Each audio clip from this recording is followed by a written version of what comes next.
Well, 2 years ago, I was down in Levis Square on one of the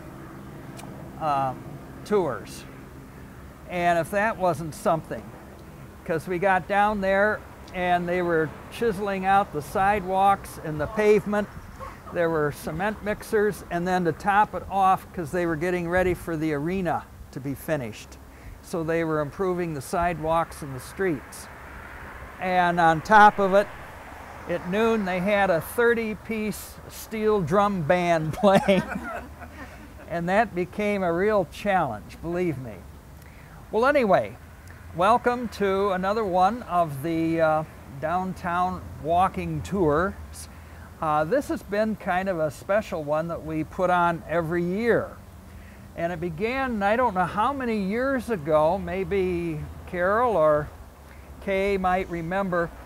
They had a tour for those of us who were volunteering to be guides. And they brought us over to see what the renovation and restoration of an old home was like. And it was very fascinating, and I think we were all very taken by it. And so what happened is each year, as they slowly do more work in the various rooms and to the house, and this is the big change for this current year. Because for a long time, the floor was totally gone here in the porch. And so obviously you didn't go in and out of the house by this means. But we always put this on the calendar to see the progress that's been made each year along the way. Well, progress every year. You've made a lot of progress. Well, anyway, I'm going to give you a little of the history background on the house, and then Sue Burkett will take it from there and tell you about what they have done and their project and their visions for the building, which has come a long, long way. Anyway, it's called the Casey-Pomeroy House because the house was originally built by Theodore Casey and his wife, Sarah. Now, Theodore Casey he was a partner in a major grain commission and grain shipping business here in Toledo, one of the biggest. And it made a fortune for these two men. They first met over in, near Elkhart, Indiana, and a little town called Middlebury, Indiana, and they ended up running a general store together. Well, and it turns out the partner, when I say they, I'm talking about Theodore Casey and Miles Carrington. And Miles Carrington then married Theodore Casey's sister, and so there you have not only a business relationship, but a family relationship. They were brothers-in-law and business partners. Interestingly, as their business grew over in Indiana, they decided they needed to expand. They wanted to get into the shipping and sale of grain in a big way. And so the port of Toledo was here and not all that distant, and so they came to Toledo. Originally, the Caseys had a home down at the corner of Huron and Cherry. And then Carrington, I don't know whether he built or whether he bought the house that actually backed up to this property, and the building was there for many years until it was torn down, what, about 3 years ago now. 3 years ago that the Carrington house was taken down. The interesting part of the history, for the Caseys, well, it wasn't a happy history. They built this dream house, obviously, and it was built in the Italianate villa style with a tower on it, and a very, very, very handsome home for certain in its day. Well, the the Caseys had actually 5 children. And everything began to go wrong. The first, one of the sons died in the house at the corner of Cherry and Huron. And then when they moved in here, 3 more children died.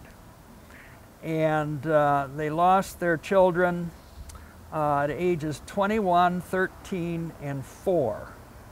And well, then there was another one. So make that 5 died.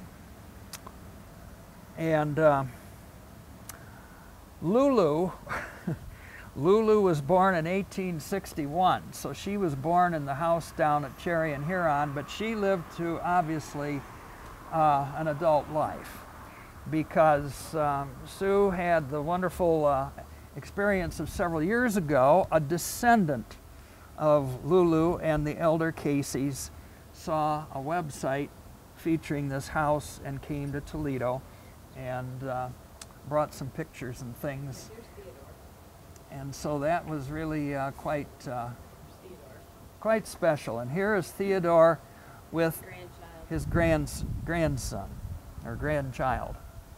But it's a very touching picture, and I probably would say it's more touching because of the family history they had with losing so many of their children.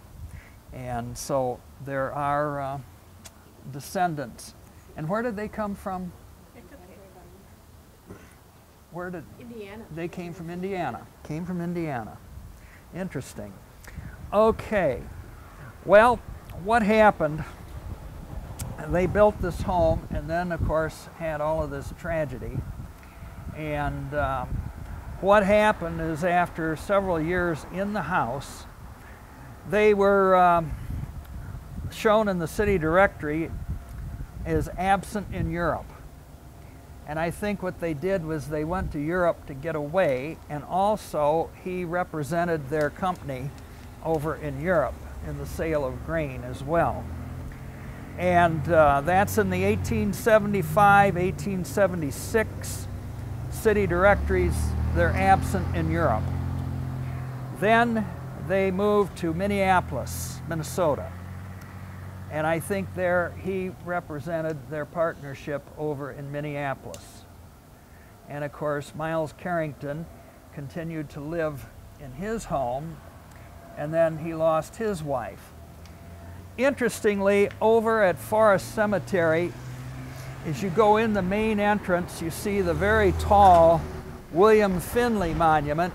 He was an Irishman who worked on the canals, and he became a self-made success by starting a beer brewery and brewing Irish beer here in town, whereas most of the breweries were German.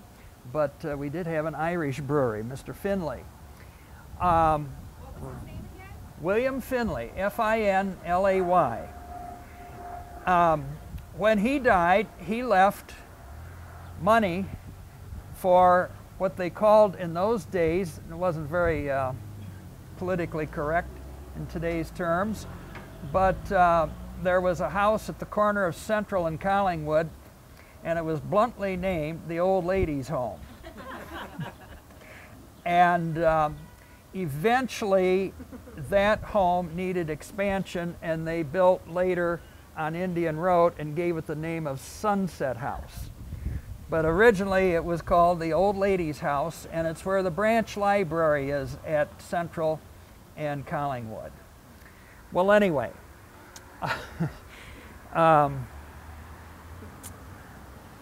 what happened, right behind the Finley Monument and over slightly, there's a beautiful polished red granite monument, a big one, about yay wide, about yay high.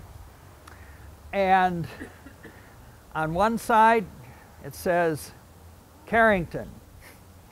And the members of the Carrington family are buried on that side, the west side of this monument. Turn around to the other side, Casey. And there is the Casey family. And so it's interestingly that they're buried in the same manner in which they lived, where their properties here backed up to each other. They do it for a cemetery also.